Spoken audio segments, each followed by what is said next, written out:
What's going on, fellow A-plusers? It's your boy Adam Perez back once again with a brand new episode review as we're playing a little bit of a catch-up as we get into episodes number 7 and 8 of Andor. Now, we just had ourselves a brand new episode of Andor this past Wednesday. Had the opportunity to check it out last night with the girlfriend, rewatched it today, and I wanted to go ahead and sit down in front of this camera and give my thoughts on really just summarizing my thoughts on the past two episodes in 7 and 8 since we wind up missing last week. And I do apologize about that, guys. But sometimes when my work, even though I work remotely, I do have to go into the office like once a week. And so sometimes the idea of going into the office really just throws off my entire recording schedule and then mixes up with fatherhood and stuff, right? So it's been getting relatively busy. So I do apologize for missing episode 7. So let's go ahead and get into 7 and 8. Both great episodes, both really dealing with the ramifications of the heist from episode 6, which to me felt very much like a mid-season finale.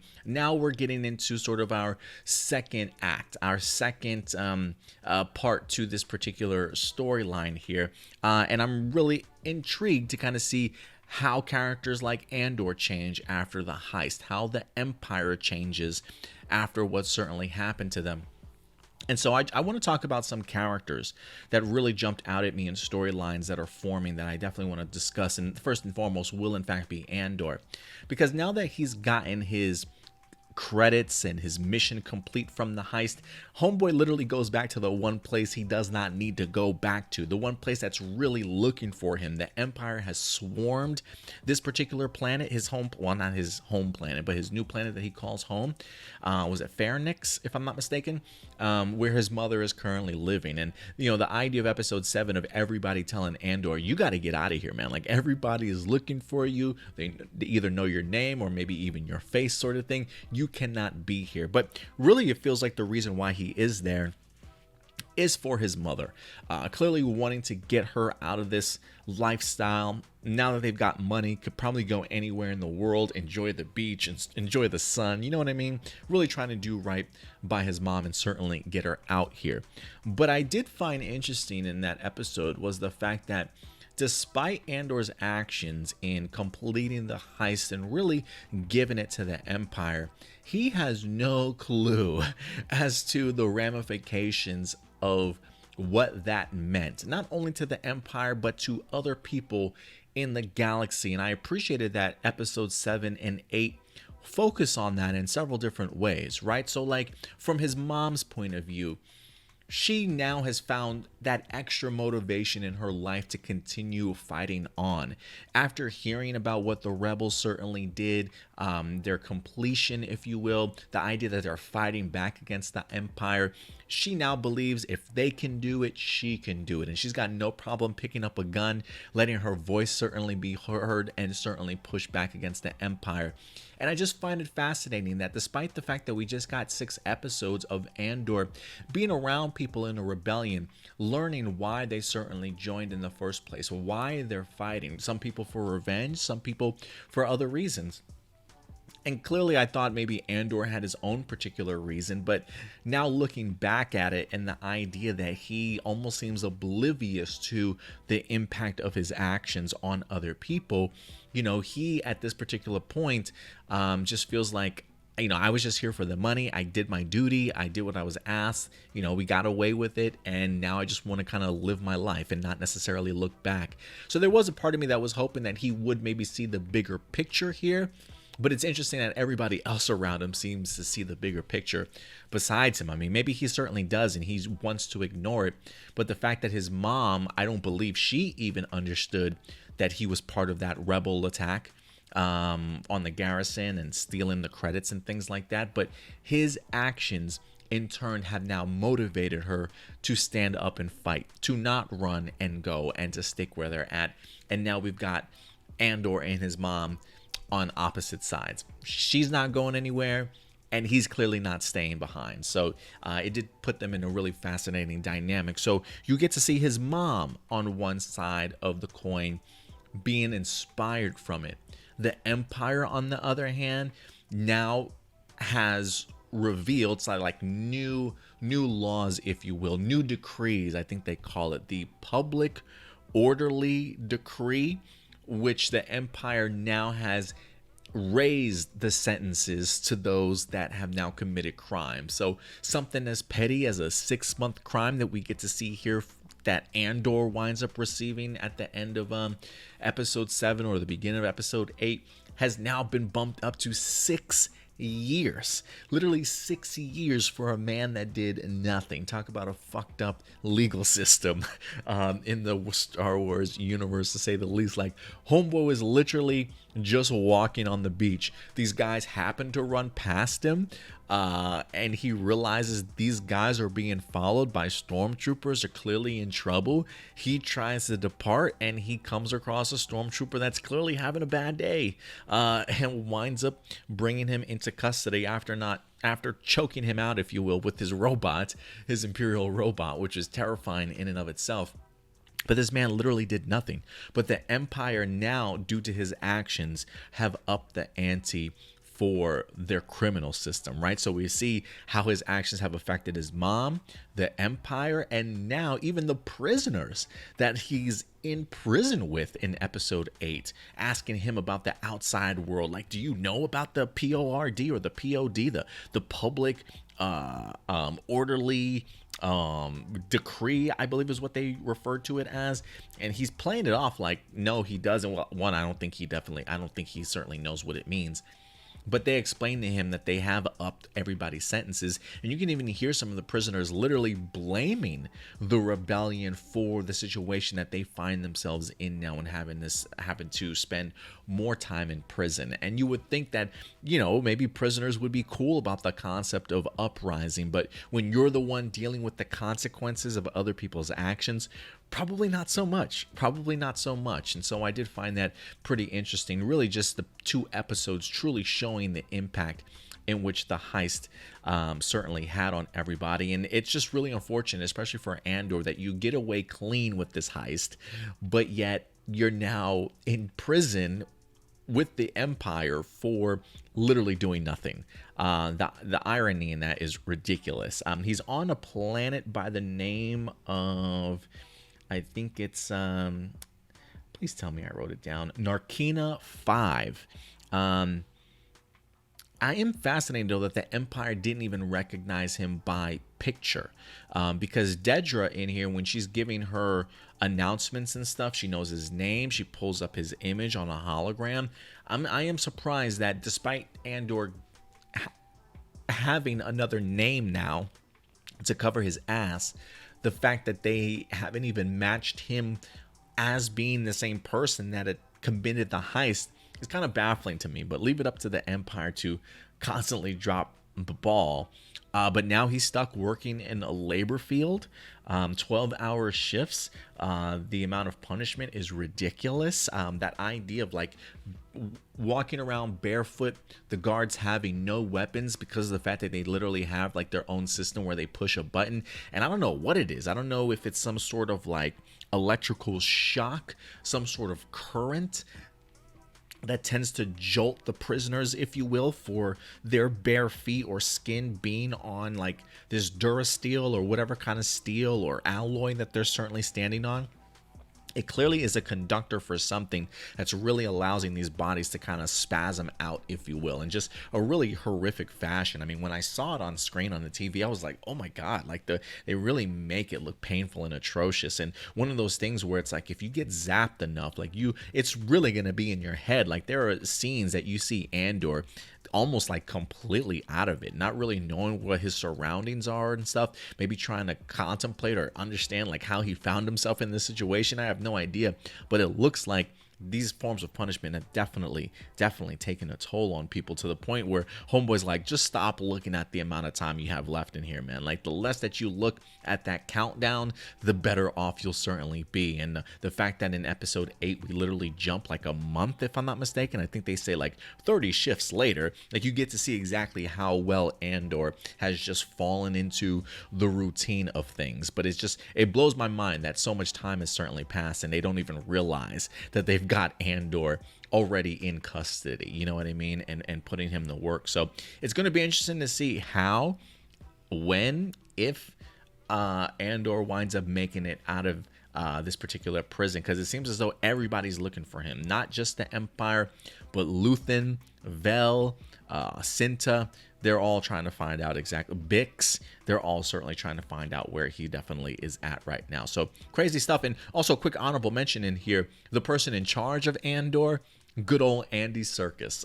I feel like he's probably like one of the actors out there that have one of the biggest ranges, I feel like, when it comes to performances. You know, I mean, I feel like this guy can do any type of genre. He also does incredible voice acting, incredible motion capture work.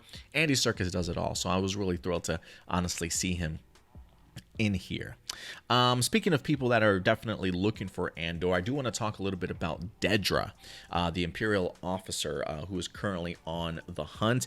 I'm so glad to see that she is finally sort of stepped up to her bosses and her supervisors, and are just coming out right and just telling them what it is that everybody else is certainly missing. Like, I love the fact that her boss winds up actually giving her the Pharynix district that she wanted, compared to the other gentleman that wind up getting it and just had his head stuck up his ass for like the past 7 episodes. So this guy definitely got what was certainly coming to him. The fact that Dedra was pretty much ready for like the presentation, like almost waiting for this guy to like turn the tables on her and point it back at her and give her the opportunity to finally explain something. And when she did, she definitely was extremely convincing. And so now we see Dedra doing what I expected her to do, right? Continuing to put the bigger pieces together to go ahead and show truly the bigger picture of what it is that the rebels are currently doing. And now the Empire is at least aware of it. You know, they clearly have more pieces that they certainly have to kind of put together, but they now at least know that something is certainly happening under their nose. That while these attacks against the Empire certainly are separate, they're collecting some very important and valuable pieces of technology, information, and money, and they're definitely using it to their benefit in here. And so I love the idea of Dedra being able to see the larger picture when it comes to these individual rebel cells that are definitely happening. And she's certainly turning some eyes, and people are definitely paying her attention now that what she's saying is certainly making sense. And I love the fact that her and Cyril now have at least met. I think I said in maybe that episode 6 review, or maybe it was episode 5, I'm waiting. Like I'm waiting for those two to actually meet one another, because you can see how informative somebody like Cyril would definitely be to somebody like Dedra, and we got that here in this episode. Now, whether or not Cyril's gonna get like promoted to Dedra's division, I have a feeling that something like that is certainly going to happen once he's able to continue to give her more information, and he feels like he gives her plenty. And I love the fact that Cyril makes his case as to why he should certainly be involved and certainly stick around. I feel like it's rare that you find Imperial officers with that kind of mindset and motivation and determination to really stand up for the Empire. And I do think Dedra recognizes that, but I think she wants to be cautious at the same time. So allowing him to express himself, she then certainly does her part to understand who he is and if she can trust him. And if she needs more information, I have a feeling she'll definitely go back to him and maybe even get him more involved at some point in time, considering she can see the passion that he definitely has for bringing Andor to justice and certainly holding him accountable. So I do think that they're going to make a great team, and I certainly do expect to see more of them. But I like that Dedra seems to be the level-headed one, you know, instead of just completely dismissing Cyril, oh, you know, you're nothing to me, just get out of here sort of thing. She's really given him time to flesh himself out and reveal who he truly is, and not some waste of time for her. And so I really enjoyed getting the opportunity to see that. And she's on the heels of Luthen. I think she refers to him as Axis, knowing that Andor did meet up with him, and that, you know, he's probably the one plotting and putting together these overall bigger plans sort of thing. So while she refers to him as Axis, she definitely is also trying to find Luthen. So some pretty interesting things for Dedra to certainly play off of. And speaking of which, let's talk about Luthen since she's certainly looking for him. I do love the question that's posed to him in here. Like, are you slipping? Like, I know like you're happy about the heist being completed. You really want to try and find Andor sort of thing. But, is now the time to really put yourself out there and put yourself in a position to get caught? Kayleen, I believe is her name. I'm assuming that's Luthen's wife. I love the fact that she's like, look, I know that you're not slipping, but at the end of the day, like you need to wake up, right? Like at some point in time, you're gonna become visible. You can only hide in the shadows for so long before people start knowing who you are and start trying to come for you. And you need to start making sure that you're prepared and ready for that situation.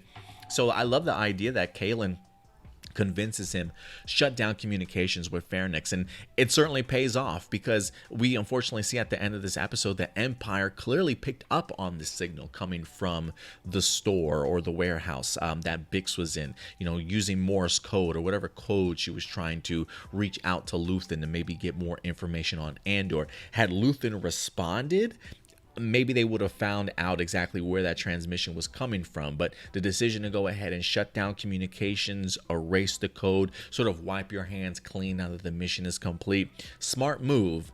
But give it time, and I do think Dedra will certainly be back on that hunt for Luthen. And when it comes to Luthen in here, I think he understands the situation that he finds himself in now. But I love the fact that we got ourselves a great cameo in this episode from good old Forest Witaker, certainly back to reprise his role as Saw Gerrera from Rogue One.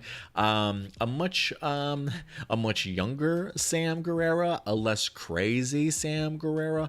Along with Saw Gerrera, Saw Gerrera, and one that still has all his body parts and all his limbs, it feels like. So really good to see Forest Whitaker in this version of Saw Gerrera in here, but he still lives up to the Saw Gerrera like personality traits and knowledge that I certainly have about him, that he is very much the reckless one.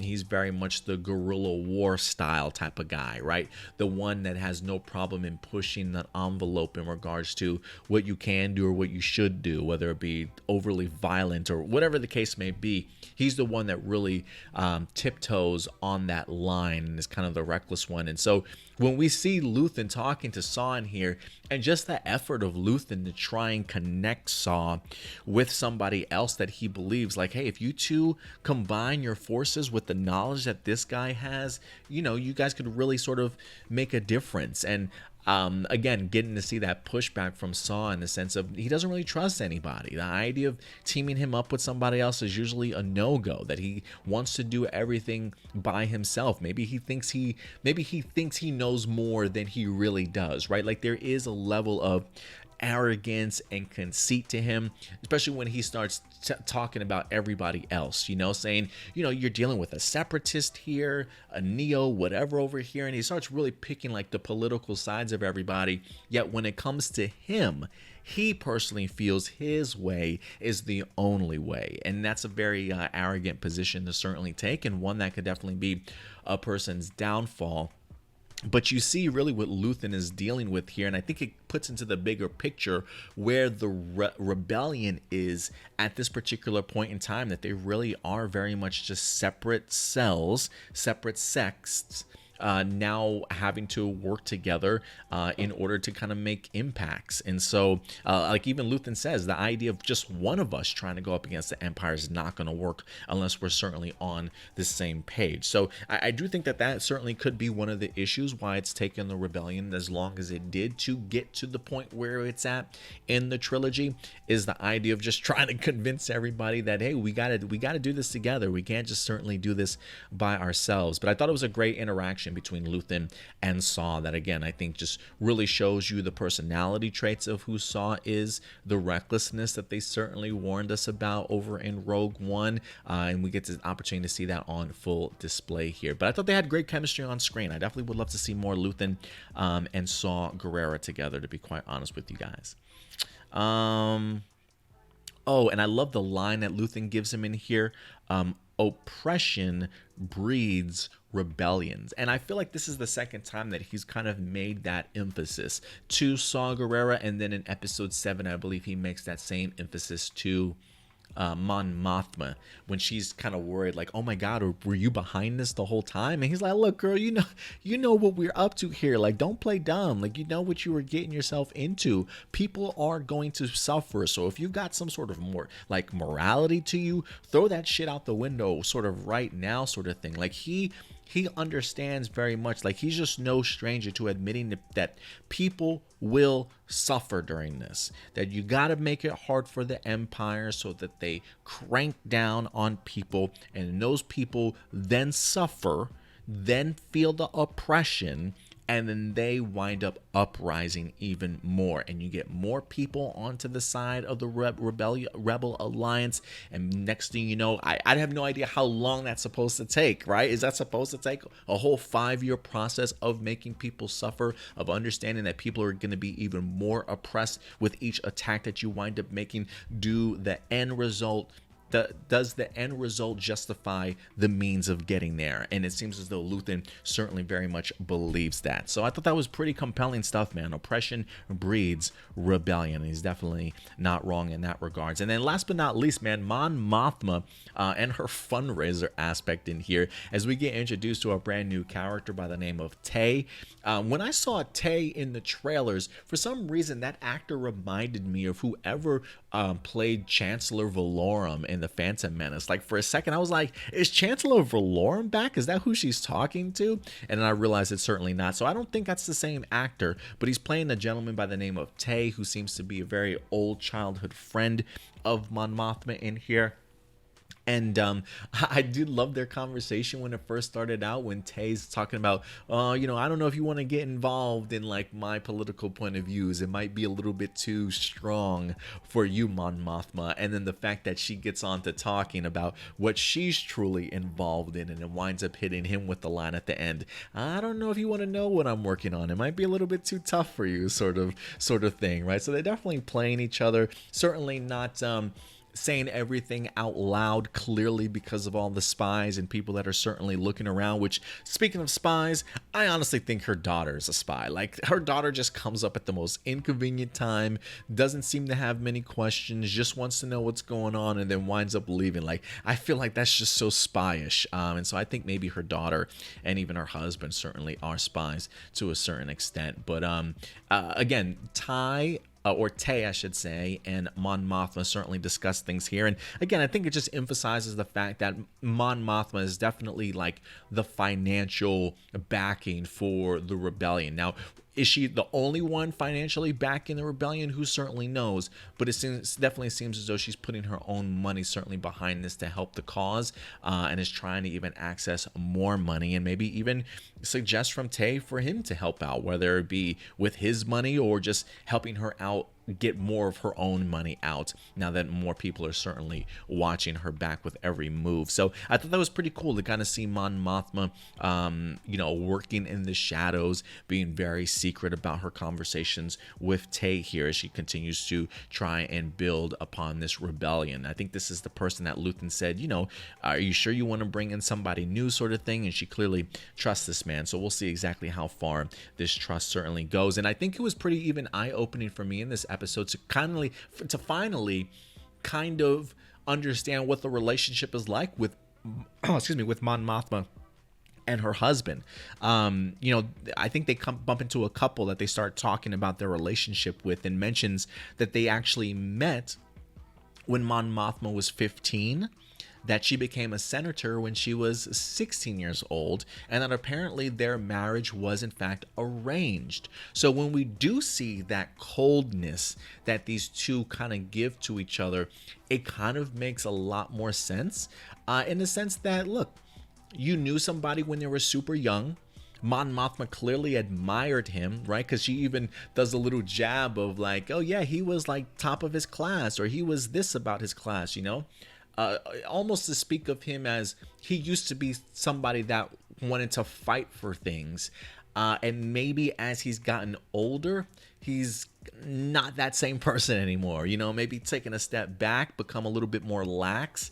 And he's just not that same person that maybe she fell in love with or knew, and just doesn't have that same spirit anymore. But also, you know, when you're 16 years old, you're a much different person than when you were, you know, to when you become like 40 something. Who knows how old Mon Mothma is at this particular age, but arranged marriage since like 16 or 15 years old, with somebody that you may not have even loved or wanted to be with in the first place, it says everything now about why their relationship is certainly the way that it definitely is. And I wouldn't be surprised if there's certainly more to the story. So I'm going to keep my eye on Mon Mothma's husband, along with her daughter, who I think is certainly the spy. And then last but not least, just a quick honorable mention for Cinta and Vel. They're clearly still alive. Cinta did make it off the planet. They met back up on Pharynx, as they're also trying to find Andor. But I love what Cinta says to Vel here. The struggle always comes first. We take what's left. And they really are talking about their relationship. Vel very much, I don't want to say the clingy one, but clearly missed Cinta. Cinta definitely being the tougher one of the two, in the sense that she's a hard ass for sure. But Vel clearly loves her and wants to get away from all this with her. But Cinta is very much like, we need to get the job done. And so I love the fact that she says the struggle always comes first, and we take what's left, which means our main goal is always the fight. And as much as we love each other, when we've got time to be lovey-dovey, then we'll do it. But in the meantime, let's get to work. And I thought it was a pretty interesting mindset for her to certainly have. And I'm kind of curious if Vel is certainly going to keep it together to definitely help them out. But I am interested to eventually see, you know, maybe a team up of like Andor, Cinta, Vel, along with Bix at some point in time, who wind up getting captured in episode 8 and is now possibly going to be tortured to try and find out exactly where Andor certainly is. But you know, great stuff if you ask me. Again, I thought this was very impactful, 2 episodes to really show what happens after the heist, and how it really changes some of our characters and really storyline trajectory kind of going forward. Again, Andor is going to be 12 episodes, so we got plenty of stories certainly left to certainly go here. But guys, at the end of the day, these are just simply my A+ opinions. I always want to know yours. What did you guys think about episodes 7 and 8 of Andor? Let your thoughts be known in the live chat or the comment section box below, guys. I will go ahead and put a timeline in the description box below, so you can always jump around back and forth in these reviews if you need to. But until next time, do me a big favor. As always, guys, take care of yourselves, take care of each other, and keep it A+. May the Force be with you. I'll talk to you guys later. Bye.